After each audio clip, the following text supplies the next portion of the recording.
Hi everyone, welcome to STD word classes. तो friend, BPSC TRE 3 शिक्षक भर्ती से रिलेटेड जो अपडेट आई हुई है वो मैं आपको बताने वाली हूँ। साथ ही साथ जो आपका टीआरई 4 है एंड टीआरई 5 है, इससे भी रिलेटेड जो अपडेट निकल के सामने आ रही है वो मैं आपको बताने वाली हूँ। देखिए, कैलेंडर जारी हो चुका था तो उसमें फाइनल था कि आपका टीआरई 4 अगस्त में देखने को मिलेगा, ठीक है। लेकिन जो बात की जा रही है कि आपका टीआरई 5 भी इसी साल के लास्ट में देखने को मिलेगा, तो हम लोग इस पर भी बात करने वाले हैं। यानी जो इन्फॉर्मेशन आई हुई है उस पर हम लोग अभी डिस्कस करेंगे। साथ ही साथ जो आपका एग्जाम है, ये जो परीक्षा कैंसिल की गई है वो साक्षरता परीक्षा 2 है। जो इन्फॉर्मेशन 7 मई को आई हुई थी कि आपका जो एग्जाम है 12 मई से स्टार्ट होगा, अभी हम वो भी इस पे भी डिस्कस करेंगे। लेकिन जो इन्फॉर्मेशन 9 मई को निकल के आई कि उसमें आपका जो पेपर है वो कैंसिल किया जा रहा है, किस वजह से किया जा रहा है वो भी मैं आपको बताने वाली हूँ। साथ ही साथ जितने भी कैंडिडेट टीआरई 3 का एग्जाम देने वाले, तो उनके लिए भी ये वीडियो बहुत ज़्यादा इंपॉर्टेंट है। और अगर आप एस्टेट एग्जाम का मतलब वेट कर रहे थे तो उसकी भी डेट फाइनल आ चुकी है, तो इस सारे पे हम लोग बात करने वाले हैं। तो अगर चैनल पे पहली बार आए हो तो वीडियो को लाइक करके चैनल को भी सब्सक्राइब कर लीजिएगा, सो दैट आपको सारी इंफॉर्मेशन यहाँ से दी जाती है टीचिंग से रिलेटेड। अगर आप बीपीएससी की प्रिपरेशन कर रहे हैं तो ये क्लास आपके लिए बहुत ज़्यादा इंपॉर्टेंट है। साथ ही साथ अगर आप एस्टेट का एग्जाम देने वाले हैं तब भी ये वीडियो आपके लिए बहुत ही ज़्यादा इंपॉर्टेंट है। तो सारे जो इन्फॉर्मेशन आई हुई है निकल करके हम लोग डिटेल में समझ लेते हैं एक एक करके, तो वीडियो को लास्ट तक जरूर देखिएगा। सबसे पहले हम लोग बात करने वाले हैं कि जो आपका साक्षरता परीक्षा 2 था। देखिए, जो इन्फॉर्मेशन आई थी 7 मई की है। 7 मई को इन्फॉर्मेशन आई थी कि आपका जो साक्षरता परीक्षा है वो 12 मई से आयोजित होगा, और एडमिट कार्ड जो थे आपके 8 मई से शिक्षक एडमिट कार्ड डाउनलोड कर सकेंगे, ठीक है। तो ये इन्फॉर्मेशन आई थी 7 मई को कि आपका जो एग्जाम है वो 12 मई से स्टार्ट हो जाएगा। उसके बाद जो है इसमें कहा गया था एडमिट कार्ड डाउनलोड करने के बाद मतलब डीपीओ स्थापना से करना पड़ेगा हस्ताक्षर, ठीक है। और आपका जो एग्जाम होना था वो ऑनलाइन मोड में होना था, यानी ऑफलाइन नहीं होकर के ऑनलाइन होता। ऑनलाइन आपका एग्जाम जो है आयोजित किया गया था। साथ ही साथ 18 ने पहले मतलब न्यूज 18 ने पहले ही दे दी थी परीक्षा तिथि को लेकर जानकारी, तो ये इंफॉर्मेशन है। 12 मई, 14 मई एंड 15 मई को होनी थी आपकी मतलब परीक्षा, ठीक है। तो ये इंफॉर्मेशन थी जो आपका एग्जाम था 12 मई, 14 मई एंड 15 मई को होना था। साथ ही साथ जो साक्षरता परीक्षा 2 देने वाले थे तो उसमें 85,000 शिक्षक शामिल थे, ठीक है, शामिल हैं अभी भी। लेकिन जो इन्फॉर्मेशन ये थी, इन्फॉर्मेशन मैंने इसलिए आपको पहले की इन्फॉर्मेशन दिखाई कि आप लोग को समझ में आए कि जो 7 मई को इन्फॉर्मेशन आई थी उसमें आपका जो साक्षरता परीक्षा 2 है वो डेट आई थी 12, 14 एंड 15 मई, ठीक है। लेकिन जो इन्फॉर्मेशन आई है निकल के कल 9 मई को, उसमें बात ये कही गई है, यहाँ पे आप लोग देख सकते हैं इसकी ऑफिशियल नोटिस भी जारी की गई है। इसमें बात जो कही गई है, साक्षरता परीक्षा 2 हुई स्थगित, यानी जो परीक्षा है वो डिले कर दी गई है, ठीक है। कैंसिल नहीं हुई बट डिले कर दी गई है, यानी कुछ टाइम के बाद आपका एग्जाम जो होने वाला है। इसमें बात ये कही गई अब जो है 12 मई से नहीं होगी परीक्षा, जल्द ही बिहार बोर्ड नई तिथि की करेगा घोषणा। यानी जो बिहार बोर्ड है वो जल्द ही साक्षरता परीक्षा 2 जो एग्जाम है डिले किया गया है, तो नेक्स्ट कब करवाने वाले हैं तो इसकी जल्द ही आपको डेट मिल जाएगी। रीजन क्या बताया गया था कि शिक्षकों की चुनाव ड्यूटी मानी जा रही है सबसे बड़ी वजह, यानी क्योंकि वहां पे चुनाव है, इस वजह से जो शिक्षक हैं वो ड्यूटी उनकी वहां पे लग रही होगी वोटिंग के दौरान। तो इस वजह से जो शिक्षक हैं, ठीक है, उनकी ड्यूटी की मतलब शिक्षकों की कमी की वजह से आपका एग्जाम जो है डिले किया गया है। तो ये इंफॉर्मेशन थी कल, ये 9 मई को इन्फॉर्मेशन आई थी। इसके पहले जो मैंने आपको दिखाया वो 7 मई की थी। तो आपका एग्जाम जो था उससे भी रिलेटेड इन्फॉर्मेशन आई थी कि आपका एग्जाम जो 12, 14 एंड 15 मई को होगा। लेकिन कल जो इन्फॉर्मेशन आई उसमें आपका जो एग्जाम है वो डिले कर दिया गया। तो नेक्स्ट एग्जाम की डेट कब आती है वो आपको यहाँ से इन्फॉर्म कर दी जाएगी, जो भी आएगी। लेकिन मान के यही चलिए कि जो आपका एग्जाम है अब चुनाव के बाद ही देखने को मिलेगा, क्योंकि चुनाव की वजह से एग्जाम डिले किया गया है, क्योंकि शिक्षकों की कमी है ड्यूटी की वजह से, ठीक है। तो अब आपका जो एग्जाम है वो चुनाव के बाद ही देखने को मिलेगा, तो जो भी डेट आएगी आपको यहाँ से इन्फॉर्म कर दी जाएगी। अब हम लोग बात कर लेते हैं एस्टेट एग्जाम की। जो आपका एस्टेट एग्जाम है 20 मई से शुरू हो सकती है एस्टेट की परीक्षा, ठीक है। तो ये फाइनल है कि आपका जो एग्जाम है, क्योंकि इसके पहले भी ये इन्फॉर्मेशन आई थी कि आपका जो एस्टेट एग्जाम है वो 20 मई से शुरू हो सकता है, लेकिन अब फाइनल है कि 20 मई से ही आपका एग्जाम जो है वो शुरू होगा। आचार संहिता का परीक्षा पर नहीं पड़ेगा असर, मेन रीज़न इसका क्या है, क्योंकि अगस्त में टीआरई 4 आना है, ठीक है। इस वजह से जो आपका एग्ज़ाम है, ये स्टेट वाला एग्ज़ाम, ये इस तरफ ही जल्दी करवा लेंगे, क्योंकि इसका रिजल्ट भी इनको लाना मतलब देना है। उसके बाद जो है टीआरई 4 में जितने भी कैंडिडेट एस्टेट वाले हैं, अपेयरिंग वाले, वो सभी उसमें अप्लाई कर पाएंगे। इस वजह से आपका जो एग्ज़ाम है वो जल्दी करवा लिया जाएगा, ठीक है। तो आपका जो एग्ज़ाम है 20 मई से शुरू हो जाएगा। आचार संहिता का कोई असर देखने को नहीं मिलेगा, ठीक है। आगे चलते हैं। परीक्षा को लेकर बिहार विद्यालय समिति जो है वो तैयार है। तो ये फाइनल है कि अब आपका एग्ज़ाम जो है 20 मई से शुरू होगा, लेकिन जो एग्जैक्ट डेट क्या है कि 20 ही मई होगा या फिर 21 मई होगा, वो आपको 15 मई को पता चल जाएगा, ठीक है। तो चैनल को सब्सक्राइब कर लीजिएगा ताकि सारी इन्फॉर्मेशन आपको टाइम पे मिलती रहे। आगे जो इन्फॉर्मेशन आई है, 29 मई से 4 जून तक फिर परीक्षा में रखा जा सकता है गैप, क्योंकि चुनाव की वजह से बीच में गैपिंग होगी, लेकिन एग्ज़ाम जो आपका है 20 मई से स्टार्ट हो जाएगा। तो जितने भी एस्टेट वाले हैं वो अपनी तैयारी अच्छे से करिए, क्योंकि एस्टेट एग्ज़ाम में 6 लाख अभ्यर्थी शामिल होने वाले हैं। और टीआरई 4 आपको जल्दी देखने को मिलेगा, यानी अगस्त में, एंड उसके बाद आपको टीआरई 5 भी देखने को मिलने वाला है, ठीक है। तो 29 एंड 4 मई जून को आपका गैप रहने वाला है। चुनाव और चुनावी परिणाम की वजह से 5 दिनों तक बीच में होगी, मतलब बीच में नहीं होगी परीक्षा, चुनाव की वजह से है तो गैपिंग की जा रही है। 15 मई तक परीक्षा तिथि हो सकती है घोषणा, यानी 15 मई को आपको पता चल जाएगा कि एग्जैक्ट जो डेट क्या है, मई मतलब 20 मई है या फिर 21 मई है, लेकिन जो आपका एग्ज़ाम है वो 20 मई से ही स्टार्ट होने वाला है।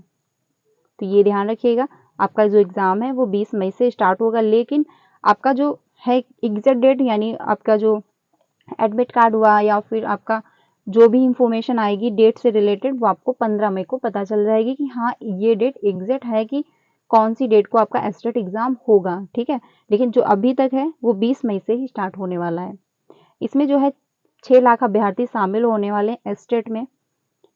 आगे जो इन्फॉर्मेशन है, विषयवार परीक्षा लेने में कम से कम 20 दिन जो है समय लग सकता है, क्योंकि विषयवार यानी सब्जेक्ट वाइज एग्जाम होंगे, तो इसलिए 20 दिन का टाइम भी लग सकता है। टीआरई 4 के विज्ञापन से पहले हर हाल में जारी होगा रिजल्ट। तो ये सबसे अच्छी इंफॉर्मेशन है, क्योंकि एस्टेट वालों का जितना मतलब एग्जाम पहले होंगे, आपका रिजल्ट भी जब टीआरई 4 का नोटिफिकेशन आएगा उससे पहले आपको दे दिया जाएगा। तो अगर आप एस्टेट क्वालिफाई कर लेते हैं तो आप टीआरई 4 में अप्लाई कर पाएंगे, आपके पास अच्छा खासा मौका है, ठीक है। तो इसको मत गंवाना, अच्छे से पढ़ाई करिए, अच्छे से प्रिपरेशन करिए, और आप जब टीआरई एस्टेट कंप्लीट कर लेंगे तो आप टीआरई 4 में अप्लाई कर पाएंगे। आगे जो इन्फॉर्मेशन है, परीक्षा में सफल अभ्यर्थी टीआरई 4 में हो सकेंगे शामिल, क्योंकि अगर आप एस्टेट क्वालिफाई कर लेते हैं तभी जाके आप टीआरई 4 में अप्लाई कर पाएंगे। तो आप जब एस्टेट क्वालिफाई कर लीजिए उसके बाद टीआरई 4 की प्रिपरेशन करिए, आपको अच्छी खासी जॉब मिल जाएगी, ठीक है।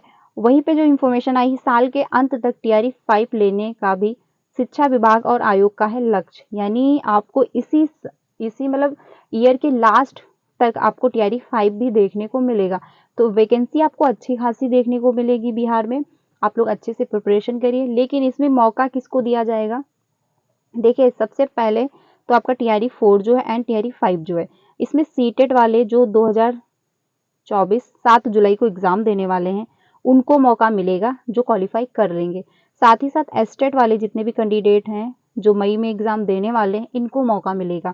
तो आप अगर आपका सीटेट क्वालिफाई होता है और आपका एस्टेट क्वालिफाई होता है, एस्टेट वाले जो बिहार के कैंडिडेट हैं उनके लिए है, सीटेट जो है अदर स्टेट के हैं, जैसे कि अदर स्टेट के भी अप्लाई करते हैं। तो अदर स्टेट के अगर आप हैं, अगर आपका सीटेट क्वालिफाई है तो आप टीआरई 4 एंड टीआरई 5 दोनों में अप्लाई कर पाएंगे। तो सबसे पहले आप अपना सीटेट क्वालिफाई करिए अगर आप अदर स्टेट के हैं, ठीक है। अगर आप मतलब बिहार के ही हैं तो आपका एस्टेट क्वालिफाई होना चाहिए। तो ये है कि आप लोगों को अच्छा खासा मौका मिलेगा अगर आप क्वालिफाई कर लेते हैं। देखिए अदर स्टेट वालों के लिए जो सीटेट में रहता है कि आपके 90 नंबर होने चाहिए, अगर आपके 89 नंबर हैं तो आप पेपर ही देने मत जाइएगा। अब बात कर लेते हैं, क्योंकि सबसे मतलब इम्पोर्टेंट जो इन्फॉर्मेशन है, टीआरई 3 में जो शिक्षक एग्जाम देने वाले हैं, जो कैंडिडेट एग्जाम देने वाले हैं अदर स्टेट के, देखिए अगर आपका सीटेट जो है क्वालिफाई है, अगर आपका सीटेट में 90 नंबर हैं तो आप एग्ज़ाम देने जाइएगा। लेकिन अगर आपके 89 नंबर हैं या 88 नंबर हैं तो आप एग्ज़ाम देने ही मत जाइएगा, अब बहुत सारे लोग ये कहेंगे कि अगर मतलब जो गड़बड़ी होती अगर वो वेरीफाई ना कर रहा होता तो फॉर्म सबमिट ही नहीं होता। देखिए ये जो है बीपीएससी में जो फॉर्म फिलअप किए जाते हैं तो इसमें ऐसा कोई बाउंडेशन नहीं होता है। आपका फॉर्म फिलअप हो जाएगा, आप एग्जाम भी दे देंगे, आप क्वालिफाई भी हो जाएंगे, आपका रिजल्ट भी आ जाएगा, लेकिन जब आपकी काउंसलिंग होगी तब आप बाहर कर दिए जाओगे। तो इस वजह से अगर आप अदर स्टेट के हैं तो आपके 90 नंबर होने चाहिए। 90 से ऊपर कितने भी हो सकते हैं, 150 के अंदर ही होंगे, ठीक है। बाकी अगर आपके 89 है या फिर 88 है तो आप पेपर देने ही मत जाइएगा। ये सबसे इम्पोर्टेंट इन्फॉर्मेशन है। साथ ही साथ सब्जेक्ट कॉम्बिनेशन, अगर आपकी सब्जेक्ट कॉम्बिनेशन गलत है, जैसे कि मान लीजिए आपका सीटेट एसएसटी से क्वालिफाई है, ठीक है, पेपर 2, और अगर आपने मैथ और साइंस का फिलअप कर दिया है तो भी आप पेपर देने मत जाइएगा, क्योंकि बहुत सारे कैंडिडेट टीआरई 2 के निकाल दिए गए हैं। यानी शिक्षक बन चुके थे, उनकी ज्वाइनिंग भी हो चुकी थी, उसके बाद जब फिर से जांच की गई तो उनको बाहर कर दिया गया। उनका जो रीज़न था यही था कि सब्जेक्ट कॉम्बिनेशन में दिक्कत हुई, यानी उनके पास डिग्री कोई और थी, टीचर वो किसी और के बन गए, इस वजह से उनको बाहर कर दिया गया। इसकी भी नोटिफिकेशन आई हुई थी, मैंने इस पर भी वीडियो बनाई थी, तो आप लोग जा करके देख सकते हैं। उसमें बाकायदा जो शिक्षक थे उनका नाम लिखा हुआ था, रोल नंबर था, और किस रीजन से उनको बाहर किया गया ये भी उसमें गिवन था, ठीक है। तो अगर ये सारी बातें हैं, आप एक बार अच्छे से फॉर्म अपना चेक करिएगा कि आपके पास कौन सी डिग्री है, कौन से आप टीचर के फॉर्म फिलअप किए हैं, ठीक है, मतलब किस सब्जेक्ट के आप टीचर बन रहे हैं। तो ये सारी बातें ध्यान रखना। सब्जेक्ट कॉम्बिनेशन बहुत ही ज़्यादा ज़रूरी है। अगर आपके सब्जेक्ट ही गलत फिलअप कर दिया है तो आप काउंसलिंग के टाइम बाहर कर दिए जाओगे। एग्ज़ाम दे दोगे, रिजल्ट भी आएगा आपका, आप क्वालिफाई भी हो जाओगे, बट जब आपकी काउंसलिंग होगी तब आप बाहर कर दिए जाओगे। तो ये 2 चीज़ें बहुत ही ज़्यादा इंपॉर्टेंट है। पहली कि आपके 90 नंबर होने चाहिए अगर आप अदर स्टेट से बिलोंग करते हैं। साथ ही साथ सब्जेक्ट, आपके पास कौन सी डिग्री है, आपने कौन से सब्जेक्ट वहाँ पे फिलअप किए, ये चेक करना बहुत ही ज़्यादा ज़रूरी है। तो ये 2 चीज़ें अगर आप देख लेते हैं अच्छे से, उसके बाद ही आप पेपर दीजिएगा। क्योंकि अगर आप इतनी मेहनत करते हैं, वहाँ जाएंगे, पेपर देंगे, उसके बाद जो है सब्जेक्ट में दिक्कत है या फिर आपका 90 नंबर ही नहीं है तो बाद में दिक्कत होगी, आप बाहर कर दिए जाओगे, ठीक है। तो ये इन्फॉर्मेशन है। बाकी एस्टेट वालों का फाइनल डेट है कि मतलब आपका 20 मई से एग्ज़ाम स्टार्ट हो जाएगा। 15 को फाइनल पता चल जाएगा कि कौन सी डेट, मतलब कौन से दिन को एग्जैक्ट आपका एग्जाम होना है। बाकी साक्षरता परीक्षा 2 जो आपका है डिले कर दिया गया है, जो नेक्स्ट डेट आएगी वो आपको चुनाव के बाद ही देखने को मिलेगी। इससे पहले, चुनाव के पहले देखने को कोई डेट नहीं मिलने वाली है, क्योंकि चुनाव की वजह से आपका एग्जाम जो है डिले किया गया है। तो ये इन्फॉर्मेशन है। बाकी अगर कोई भी अपडेट आएगी आपको यहाँ से इन्फॉर्म कर दी जाएगी कि कब आपका एग्जाम होने वाला है और कब तक आपके एडमिट कार्ड आ जाएंगे। टीआरई 4 आपको अगस्त में देखने को मिलेगा। तो सीटेड अगर आप क्वालिफाई कर लेते हैं तो आप टीआरई 4 में अप्लाई कर पाएंगे। अगर आप एस्टेट क्वालिफाई कर लेते हैं, क्योंकि साफ साफ गिवन है, अभी मैंने आपको दिखाया कि एस्टेट, जितने भी एस्टेट कैंडिडेट हैं वो टीआरई 4 में अप्लाई कर पाएंगे, उनको मौका मिलेगा, क्योंकि आपका जो रिजल्ट है वो नोटिफिकेशन आने से पहले, यानी टीआरई 4 का जो नोटिफिकेशन आएगा इसके पहले आपका रिजल्ट दे दिया जाएगा। तो अगर आपका एस्टेट क्वालिफाई हो जाएगा तो आप टीआरई 4 में अप्लाई कर लेंगे।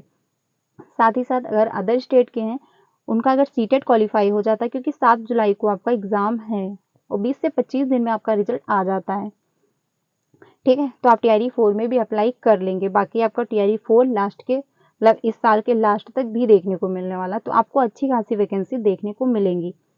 तो इन्फॉर्मेशन इंपॉर्टेंट है, ज़्यादा से ज़्यादा अपने फ्रेंड को शेयर कीजिएगा। अगर आप सीटेट की प्रिपरेशन कर रहे हैं तो आप डेली 3 बजे जो आपको क्लास मिलती है एंड 5 बजे, 3 बजे जो क्लास मिल रही है उसमें अब हम लोग प्रीवियस के क्वेश्चन जो है वो करना स्टार्ट कर चुके हैं, क्योंकि सारी सब्जेक्ट कंप्लीट हो चुकी है।